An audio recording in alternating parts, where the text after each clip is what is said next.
Hello, কি পরিস্থিতি সবার? বিদেশে বাঙালি জীবনের আরেকটি ব্লগ নিয়ে চলে এসেছি তোমাদের কাছে। আজকের ব্লগটা আমি শুরু করলাম আমাদের ইন্ডিয়ার বাড়ির ছাদ দিয়ে।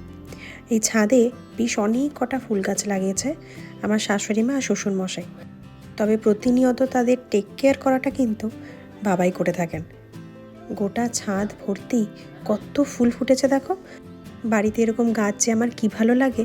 ইউএসএতে আমি একটা দুটো ফুল গাছ এনে ট্রাইও করেছিলাম বটে, তবে গরমকালটা গড়িয়ে যখনই শীতকালটা পড়ে সমস্ত গাছ মরে যায়, সেভাবে কোনো গাছই থাকে না, বিশেষ করে ফুল গাছ। সেই কারণে আর আমি গাছ লাগাই না। গাছ মরে যাওয়ার পর ওই শুকনো ডালটা দেখতে আমার ভীষণ খারাপ লাগে। সেই জন্য এখন আমার ঘরে ওই হাতে গোনা কয়েকটা মানি প্ল্যান্ট আর ইনডোর প্ল্যান্ট। আজ আমি একটু বেরোবো, তাই আজ সকাল সকাল উঠেছি। মা ওইদিকে একটু তাড়াহুড়ো করে রান্না করছে, আমি আর শাওন বেরোবো। যদিও বা আমরা খেয়ে দিয়ে যাবো না, তবে বাবা খেয়ে দিয়ে বেরোবে। তাই ওইদিকে মা রান্না করছে বলে আমি বললাম, দাও তোমার ঠাকুরের ফুলটা আমি ছাদ থেকে তুলে আনি। আমাদের এখন বাইরে থেকে ফুল কিনে আনতেই হয় না, ছাদে প্রতিনিয়ত এত ফুল ফোটে যে বাইরে থেকে ফুল আনা আমাদের এই বাড়িতে প্রায় বন্ধই হয়ে গিয়েছে।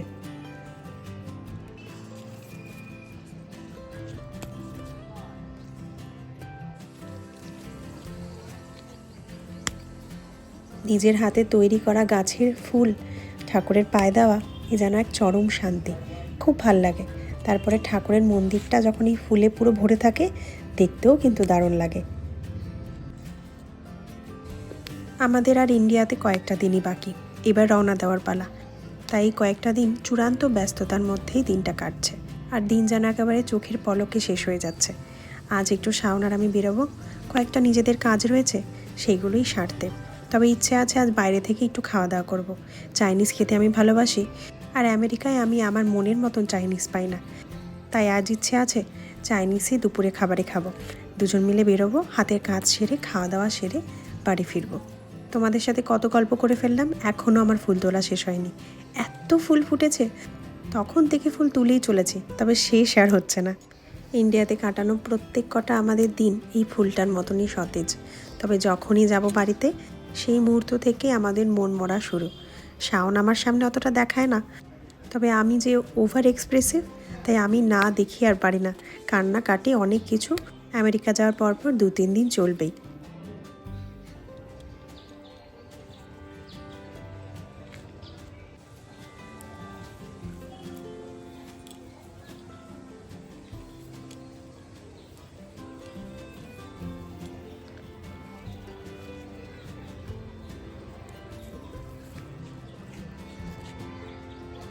চলো, সব ফুলই তোলা হয়ে গিয়েছে, 2-1টা ফুল এখনও রয়েছে, তা গাছে থাক।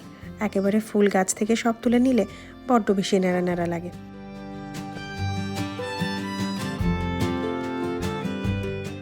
স্নানটা সেরেই ফুল তুলতে গিয়েছিলাম, ঘরে এসে রেডি হয়ে বেরিয়ে পড়লাম।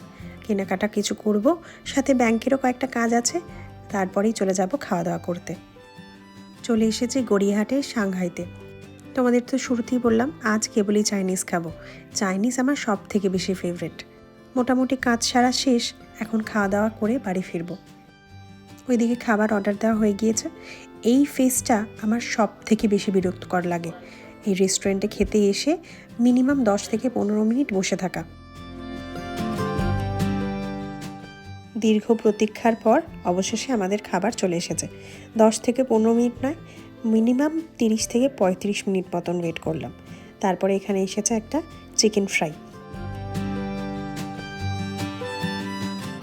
এখানে আমরা নিয়েছি চিকেন এগ ফ্রাইড রাইস, তার সাথে চিলি ফিশ।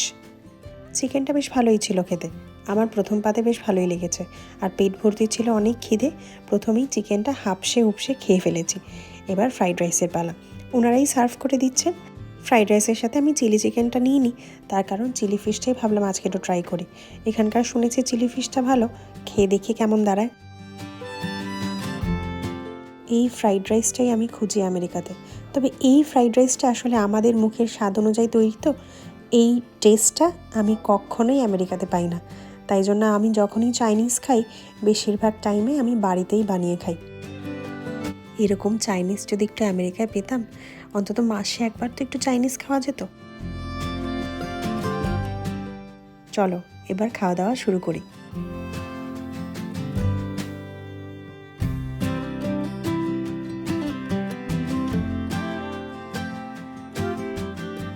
সেই কোন সকালে বেরিয়েছি, তারপর দোকান, ব্যাংক, অনেক কিছু কাজ ছেড়ে এখন পেটে প্রায় ছুঁচোর দৌড় চলছে। তাই খাওয়া দাওয়াটা একটু মন ভরে শেষ করে নিই, তারপরেই তোমাদের সাথে কথা বলছি।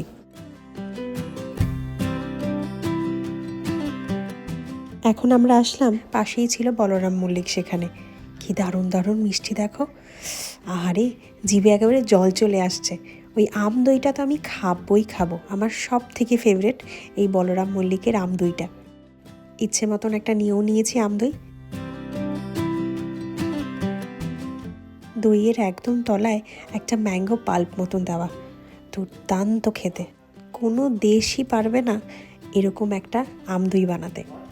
এদিকে একটু মিষ্টি বাড়ির জন্য নিয়েও নিলাম। আর দই খাওয়ার সাথে সাথে তোমাদেরকে একটু সাংহাইয়ের এক্সপিরিয়েন্সটা ছোট্ট করে বলে দিই। আমার এক কথায় এক্সপিরিয়েন্স একদমই ভালো নয়। চিলি ফিশটা নুনে পোড়া, ফ্রাইড রাইসটা তো একদমই ভালো লাগেনি। অগত্যা চিলি ফিশ ফেলেই আসলাম। যাই হোক, হাতের কয়েকটা কাজ ছেড়ে এবার রওনা দেবো বাড়ির দিকে। আমার ব্লগটাও আজ এখানেই শেষ করি। আমার ব্লগ যদি তোমাদের ভালো লেগে থাকে তাহলে লাইক, শেয়ার এবং সাবস্ক্রাইব করো। এবং আমাকে যদি কিছু বলতে চাও অবশ্যই কমেন্ট করে জানিও। ধন্যবাদ।